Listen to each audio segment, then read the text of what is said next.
और मेरे सहयोगी इस वक्त मौजूद हैं। देखिए, सेना का ट्रक निकल चुका है पार्थिव शरीर को लेकर, और पल्लवी झा बरार स्क्वायर से थोड़ी देर बाद हमारे साथ जुड़ेंगे दिल्ली कैंट से। राहुल प्रकाश हमारे साथ पौड़ी गढ़वाल से, जनरल बिपिन रावत के गांव में ही कल से न्यूज 24 मौजूद है, वहां से जुड़ेंगे। साथ ही हमारे साथ पवन मिश्रा हैं और प्रशांत देव भी हमारे साथ मौजूद हैं, जनरल बिपिन रावत के घर के बाहर मौजूद है। सभी का एक एक करके रुख करेंगे और एक्सपर्ट्स, डिफेंस एक्सपर्ट्स हमारे साथ मौजूद होंगे। Major general retired Vishambar Dayal sir हमारे साथ जुड़ेंगे। Major general SPP Singh defence expert हमारे साथ जुड़ेंगे। पवन, मैं सबसे पहले आपके पास आ रही हूं। पवन, क्या हलचल है वहां पर, और अंतिम संस्कार का सिलसिला भी दिल्ली कैंट में शुरू हो चुका है। अधिकारी, चाहे वो आर्मी हो, चाहे वो नेवी हो, चाहे वो एयरफोर्स हो, सेना के।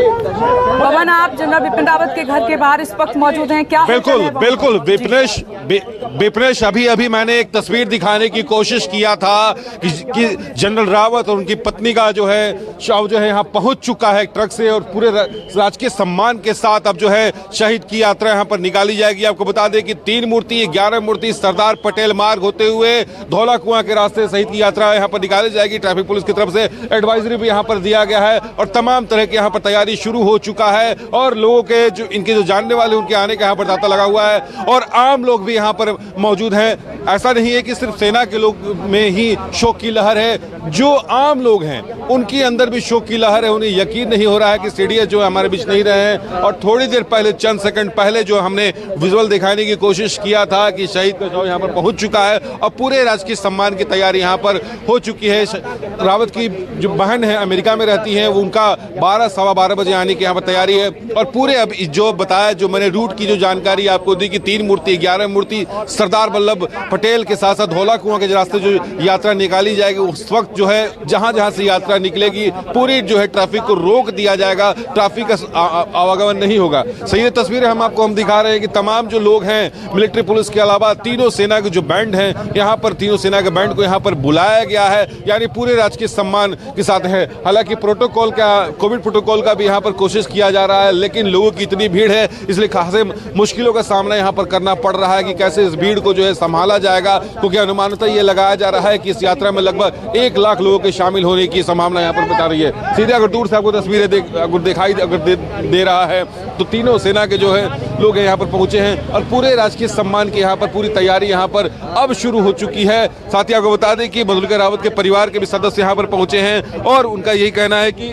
अपनी कुछ बातें उन्होंने हमसे शेयर किया था। ये कहा था कि आखिरी जो चंद जो लम्हे थे, जो सीडीएस के जो चंद लम्हे थे, उनका साफ यही कहना था कि आने वाले कुछ महीनों के बाद हम और मजबूती से सेना को और मजबूत करेंगे। इंफ्रास्ट्रक्चर की बात उन्होंने कहा था, तीनों सेना की ब्रिगेड को, यानी तीनों सेना को 4 इंफ्रा में शामिल करने की बात उन्होंने कहा था कि यानी कभी युद्ध होता है तो तीनों सेना मिलकर एक साथ हमला कर सकती है। ये प्रधानमंत्री मोदी जी का एक नया ड्रीम प्रोजेक्ट था कि आखिर जो विदेशी सेना होती है वो एक साथ मिलकर युद्ध लड़ती है, तो हम लोग नंबर 1, नंबर 2, नंबर 3 यानी बैकअप के लिए हम लोग क्यों तैयार रहते हैं, क्यों ना एक साथ हम लोग इसके लिए लड़ाई किया जाए। तो उस पर ये पूरा मंथन विचार हो रहा था, और अगस्त 2022 तक पूरी तरह से सेना जो है मजबूत हो सकती थी। विपनेश, पवन, समय है 11 बजे से लेकर 12:30 बजे तक का, जब आम लोग उनको श्रद्धा सुमन अर्पित कर पाएंगे, और उसके बाद सेना के अधिकारी और जो जवान हैं उनको श्रद्धांजलि अर्पित करेंगे। 12 से 12:30 बजे, 1:30 बजे का समय है इसके लिए। बिल्कुल विपनेश, ये समय निर्धारित किया गया है, और ये कोशिश किया जा रहा है, जैसा मैंने आपको बताया कि अभी जो है शहीद यहाँ पहुंचे हैं, उनका शव यहाँ पर पहुंचा है। कोशिश ये किया जा रहा है कि जो समय जो निर्धारित किया गया है उसी समय के अनुसार ही सब कुछ हो जाए, वरना जैसे जैसे देर होगा भीड़ लगातार बढ़ती चली जाएगी। और पवन, 1 मिनट में रोकना चाह रही हूँ आपको, ये तस्वीरें मैं जरा एक्सप्लेन कर दूं। 2 तस्वीरें इस वक्त हमारे पास स्क्रीन पर हैं। जनरल बिपिन रावत के घर की ये लाइव तस्वीरें हैं, जहां पर उनकी पत्नी और उनका पार्थिव शरीर पहुंच चुका है, और थोड़ी देर के बाद अंतिम दर्शन के लिए रखा जाएगा। जब आम जनता जो अंतिम दर्शन करने के लिए, सैल्यूट करने के लिए पहुंची हुई है, उनके लिए पार्थिव शरीर रखे जाएंगे, श्रद्धा सुमन अर्पित करेगी आम जनता, और उसके बाद 12 से 1:30 बजे का वक्त है जब सेना के जवान अधिकारी उनको श्रद्धांजलि अर्पित करेंगे। इधर बरार स्क्वायर से ये लाइव तस्वीरें आप देख रहे हैं। तमिलनाडु के कुन्नूर में हेलीकॉप्टर दुर्घटना में सीडीएस जनरल बिपिन रावत के साथ जान गंवाने वाले ब्रिगेडियर LS लिड्डर का कुछ देर में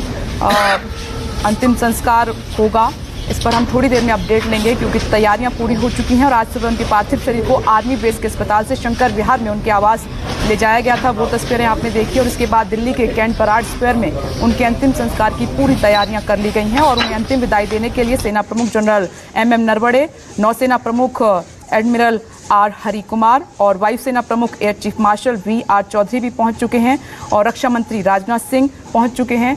सुरक्षा सलाहकार वहां पर अजीत डोवल भी हमारे साथ मौजूद हैं। पूरे राजकीय सम्मान के साथ आज शहीदों का अंतिम संस्कार होगा। दो तस्वीरें आपके पास आपके सामने टीवी स्क्रीन पर इस वक्त, एक तरफ जनरल बिपिन रावत के घर के बाहर की हलचल, दूसरी तरफ दिल्ली कैंट बराड स्क्वायर की ये तस्वीरें। प्रशांत देवी हमारे साथ मौजूद हैं इस वक्त। प्रशांत, तमाम आज सोल्जर जवान अपने अंतिम सफर पर हैं। न सिर्फ सेना के अधिकारी नेता बल्कि आम जनता उनको सैल्यूट करने के लिए वहां पर पहुंची हुई है। आप क्या देख पा रहे हैं इस वक्त? देखिए, अभी केंद्रीय गृह मंत्री अमित शाह यहाँ पे पहुंचे हैं और थोड़ी देर पहले दोनों के बिपिन रावत और उनकी धर्मपत्नी का शव यहाँ पे पहुंचा था और उसके ठीक 4-5 मिनट बाद केंद्रीय गृह मंत्री अमित शाह वहाँ पे श्रद्धांजलि देने उनके निवास पे पहुंच गए हैं और इसके बाद और भी बड़े नेताओं का यहाँ पे आना है। लेकिन जहाँ तक बात आपने पूछी है, देखिए पूरा देश इस वक्त जो है शोक में है, गम में है और यहाँ पे पूरी राष्ट्रीय सम्मान के साथ उनको अंतिम विदाई देने का पूरा इंतजाम किया गया है, क्योंकि जितनी बहादुरी की कहानियां लोगों ने उनकी सुनी, जितना लोग उनके बारे में जानते हैं, इसलिए तय किया गया है कि यहाँ से राष्ट्रीय सम्मान के साथ उनको अंतिम विदाई दी जाएगी। और जैसे कि पूरा कार्यक्रम है, थोड़ी देर में यहाँ पे पहले सिविलियन और उसमें कुछ मुख्य लोग जो हैं पहले उनके अंतिम दर्शन करेंगे। उसके बाद सेना के अधिकारियों का टाइम स्लॉट किया गया है, वो अंतिम दर्शन करेंगे। उसके बाद पूरी भव्यता के साथ, पूरी राष्ट्रीय सम्मान के साथ शव यात्रा यहाँ से निकलेगी और दिल्ली कैंट होते हुए बराड स्क्वायर पहुँचेगी और जहाँ पे जगह जगह लोगों को अंतिम दर्शन करने का अवसर मिलेगा। जैसा कि पूरा माहौल यहाँ पे जो परिवार के लोग हैं वहाँ पे अभी भी बहुत दुखी हैं, स्वाभाविक सी बात है, लेकिन लगातार जो है यहाँ पे अधिकारियों का, नेताओं का आने का सिलसिला जारी है अपने श्रद्धांजलि अर्पित करने के लिए। और जैसा कि मैंने बताया कि अभी भी और भी मूवमेंट्स यहाँ पे हो रही हैं, तमाम बड़े नेता यहाँ पे आएंगे, श्रद्धांजलि देंगे और उसके बाद दूसरी कड़ी में सेना के बड़े अधिकारी वहाँ अपनी श्रद्धांजलि अर्पित करेंगे। ये इंतजाम यहाँ पे किया गया और 2 बजे के आसपास यहाँ से शव यात्रा निकाल दी जाएगी, जहाँ पे रास्ते से होते हुए कई प्रमुख मार्गों से होते हुए बराड स्क्वायर जाएगा। यहाँ पे रास्ते में तमाम लोग जो है अंतिम दर्शन कर पाएंगे। हिंदुस्तान के वीर सपूत आज अपने आखिरी सफर पर हैं और पूरा हिंदुस्तान उनको सलाम कर रहा है। प्रशांत, आप मेरे साथ बने रहें। एक बार जनरल बिपिन रावत के गांव आपको लिए चलते हैं। न्यूज़ 24 वहां पर मौजूद है, थोड़ी देर में वहां का रुख करेंगे, लेकिन पवन और प्रशांत दोनों ही इस वक्त जनरल बिपिन रावत के घर के बाहर मौजूद हैं। तो पवन, कौन कौन सी बड़ी हस्तियां पहुंच रही हैं? अभी प्रशांत ने कहा कि गृह मंत्री अमित शाह श्रद्धांजलि देने के लिए पहुंचे हुए हैं, रक्षा मंत्री अभी बराड स्क्वायर में मौजूद हैं। घर पर कौन कौन पहुंच रहा है जनरल बिपिन रावत के? बिल्कुल सेना के तमाम बड़े अधिकारी यहाँ पर पहुँच चुके हैं विपिनेश, और पारिवारिक जो है इनके जो करीबी पारिवारिक जो संबंधी हैं वो भी यहाँ पर पहुँच चुके हैं। और इनका जो सपना था, जैसा मैं पहले बता रहा था विपिनेश, कि 4 पैरा इंफ्रास्ट्रक्चर बनाने का इनका एक सपना था। ये था कि जल्द से जल्द इस प्रोजेक्ट को जो है पूरा कर दिया जाए। और जब करगिल का युद्ध हुआ था, क्योंकि वो तस्वीरें हमें मिल गई हैं। पल्लवी हमारे साथ दिल्ली कैंट बराड स्क्वायर से जुड़ गई हैं। पल्लवी, अभी आप वहां पर मौजूद हैं, अंतिम संस्कार का सिलसिला शुरू हो चुका है और जानकारी मिल रही है ब्रिगेडियर लिड्डर के अंतिम संस्कार की पूरी तैयारी कर ली गई है। जी बिल्कुल, देखिए तस्वीरें जिस तरीके से आ रही हैं साफ दिखाई पड़ रहा है अंतिम यात्रा। लिड्डर का जो परिवार है उनका लिए श्रद्धांजलि देनी है और साथ ही साथ यहाँ पर रक्षा मंत्री के अलावा हरियाणा के CM और NSA चीफ अजीत डोभाल भी मौजूद है। और देखिए, जाहिर तौर पर तस्वीरें बहुत कुछ बयां कर देती हैं। कई बार तस्वीरों ही सब कुछ बता देती हैं, लफ्ज़ की जरूरत नहीं होती है, क्योंकि इतना गमगीन माहौल है विपनेश की शब्दों में शायद ही बांध पाना बहुत मुश्किल है। क्योंकि जो हमारे वीर सपूत है बेशक अकस्मात ये मौत है जिसको लेकर के अभी भी जहन में बहुत सारे प्रश्न जिसका उत्तर लेना बाकी है, लेकिन फिलहाल जो है यहाँ अंतिम यात्रा शुरू हो चुकी है। परिवार के तमाम लोग हैं और जैसा कि तस्वीरों में आपने देखा भी कि उनकी और पत्नी और उनकी बेटी काफी भावुक दिख रही हैं। और कल जब पार्थिव शरीर लाया गया जब पालम के एयरबेस पर भी, तब जब उनकी बेटी जो है वो जब पुष्प अर्पित कर रही थी उस वक्त बिल्कुल टूट गई थी, बिल्कुल भावुक हो गई थी। जाहिर तौर पर अपने पिता को खो देना इतनी कम उम्र में शायद ही एक बेटी समझ सकती है, एक उसकी जो भावना है उसके अंदर क्या चल रही होगी वो खुद समझ सकती है। लेकिन ये भी कहा जाता है कि जो फोर्सेस के लोग होते हैं, जो डिफेंस के लोग होते हैं, उनका परिवार भी उतना ही सख्त हो जाता है और ऐसी परिस्थितियों के लिए वो जो है तैयार हो जाते हैं। और वो कहीं ना कहीं देखें आप उनके बॉडी लैंग्वेज में तो आपको दिखेगा कि जी फादर का जाना बिल्कुल वो कमी है, लेकिन वीर सपूत है ये पता है और ऐसे जा सकते हैं, कभी भी कुछ घटना हो सकती है उसके लिए भी प्रिपेयर रहते हैं। तो इसलिए देखिए यहाँ पर जितने भी आप लोग देखेंगे तस्वीरों में आपको साफ दिखाई दे देगा। तो फिलहाल जो है श्रद्धांजलि दी जा रही है, थोड़ी देर में जो है अंतिम प्रक्रिया शुरू हो जाएगी और जो बाकी सपूत हैं उनकी भी प्रक्रिया लगातार चल रही है। और 2 बजे के करीब में जनरल बिपिन रावत और उनकी पत्नी के पार्थिव शरीर को यहाँ पर लाया जाएगा और 2:30 बजे के आसपास कहा जा रहा है कि जो अंतिम प्रक्रिया है वो शुरू की जाएगी। तो फिलहाल तैयारी जो है यहाँ पर पूरी है और धीरे धीरे यहाँ पर वीवीआईपी मूवमेंट भी बढ़ गया है, जैसे कि यहाँ पर रक्षा मंत्री खुद मौजूद हैं और पूरा जो इस वक्त एरिया है वो पूरा एक तरीके से कहें तो फोर्सेस से के जितने भी यहाँ पर जवान हैं, अधिकारी हैं, तमाम लोग यहाँ पर खड़े हैं और श्रद्धांजलि नमाज़ों से दे रहे हैं। क्योंकि बॉर्डर पर लड़ते हुए चले जाना बात और होती है, लेकिन ऐसे अकस्मात मृत्यु हो जाना दुख दे जाता है। और वो भी ऐसे, जबकि लगातार हम ये प्रश्न उठा रहे हैं कि इतना सक्षम हेलीकॉप्टर था और ऐसे में अचानक से उसका एक्सीडेंट हो जाता है, तो वो सवाल जो है अभी तक उसका जवाब नहीं मिल पाया है। लेकिन जो प्रोटोकॉल होता है डिफेंस का, वो डिफेंस का प्रोटोकॉल फॉलो करते हुए अंतिम श्रद्धांजलि। बिल्कुल पल्लवी, मैं लौटती हूँ। पल्लवी, दिल्ली कैंट बराड़ स्क्वायर मौजूद है जहां पर थोड़ी देर में ब्रिगेडियर लीडर का अंतिम संस्कार किया जाएगा, श्रद्धा सुमन अर्पित किए जा रहे हैं, पूरी तैयारी कर ली गई है। एक बात और आपको बता दें, उन जवानों को आज अंतिम विदाई दी जा रही है जिनकी पहचान कर ली गई है। अभी 10 ऐसे जवान हैं जिनकी पहचान नहीं हुई है, डीएनए से उनकी पहचान होगी, उसके बाद उनका अंतिम संस्कार होगा। थोड़ी देर में जनरल बिपिन रावत के गांव आपको लिए चलेंगे उत्तराखंड, वहां पर न्यूज़ 24 मौजूद है, राहुल प्रकाश मौजूद है उनके परिवार के साथ और जो गांव के लोग हैं जो उनको पसंद करते थे, उनसे मिलना चाहते थे, उनसे बात करना चाहते थे, उनसे थोड़ी देर में बात करेंगे हम। मैं प्रशांत आपके पास आ रही हूँ एक बार। प्रशांत, जो अंतिम सफर का रूट क्या रहेगा? जानकारी मिल रही है कि 2 बजे के बाद जो है अंतिम जो है सफर पर होंगे, वो यात्रा निकाली जाएगी।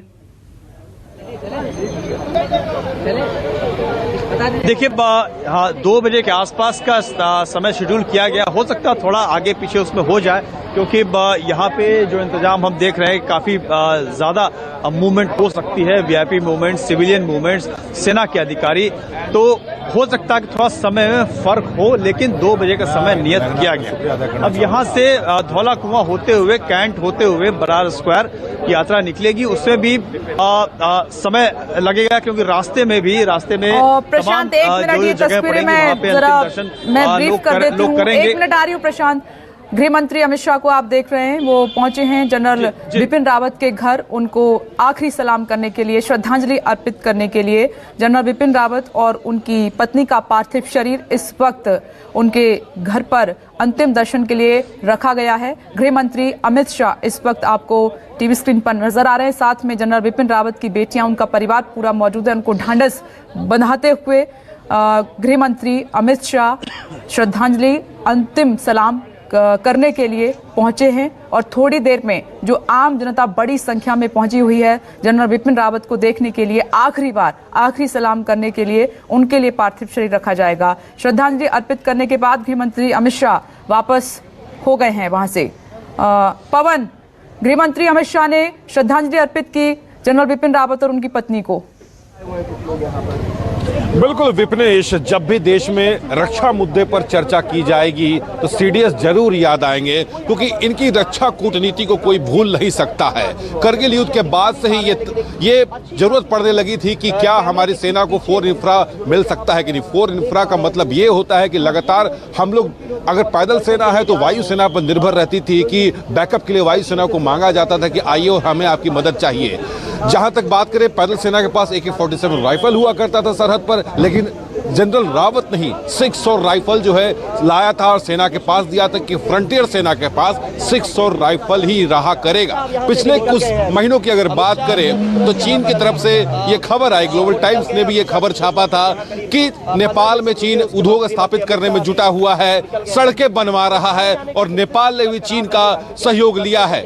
इसके बीच इसी यही रक्षा कूटनीति रही थी, उन्होंने नेपाल के साथ समन्वय स्थापित किया, जनरल MM नरवणे को नेपाल भेजा, जिसके बाद रक्षा सुप्रीमो जो है नेपाल के वो भारत आए थे और उन्होंने एक ही बात कहा, इंडो नेपाल भाई भाई, ये कहा। यानी रक्षा कूटनीति की बात करें तो उनकी कूटनीति के आगे कोई टिक नहीं सकता था। जब बॉर्डर पर लगातार की चीन की तरफ से सेना का जमावड़ा किया जा रहा था, काफी ठंड हो रही थी, मौसम खराब था, लेकिन फिर भी वहां पर पहुंचकर सीडीएस ने सेना का मनोबल बढ़ाया, हमारे सैनिकों का मनोबल बढ़ाया और यही कहा कि हम तुम्हारे साथ हैं, तुम्हें पीछे नहीं हटना, और लगातार सैनिकों को जो है सरहद पर भेजा। जिसके बाद चीन को जो है कई राउंड की कमांडर लेवल बैठक करनी पड़ी, मीटिंग करनी पड़ी और यही रहा। हर मीटिंग में हमारी जो सेना है यही बात कहते रह गई कि आपको पहले अपने सैनिकों को पीछे करना पड़ेगा, तभी हम आपसे आगे की बात करेंगे। और उन्हें अपने सैनिकों को पीछे करना पड़ा, कई घातक हथियारों को पीछे करना पड़ा। यानी सीडीएस की कूटनीति के आगे जो है कोई टिक नहीं सकता, कोई सानी नहीं था, ड्रीम प्रोजेक्ट कोई सानी नहीं था। पवन, आपने ठीक कहा, बैटल ग्राउंड में उनकी रणनीति का कोई सानी नहीं था। मैं पवन लौटूंगी आपके पास, विशंबर सर और सिंह सर, मैं बस आ रही हूँ थोड़ी देर में, एक छोटा सा ब्रेक मुझे यहाँ पर लेना पड़ रहा है, उसके बाद मैं आपके पास आती हूँ। छोटा नमस्कार, मैं हूं मानक गुप्ता। अगर आपको हमारा ये वीडियो पसंद आया हो तो इसे लाइक और शेयर जरूर करें, और हाँ, हमें सब्सक्राइब और फॉलो करना ना भूलें ताकि आप देश और दुनिया की कोई खबर मिस ना करें।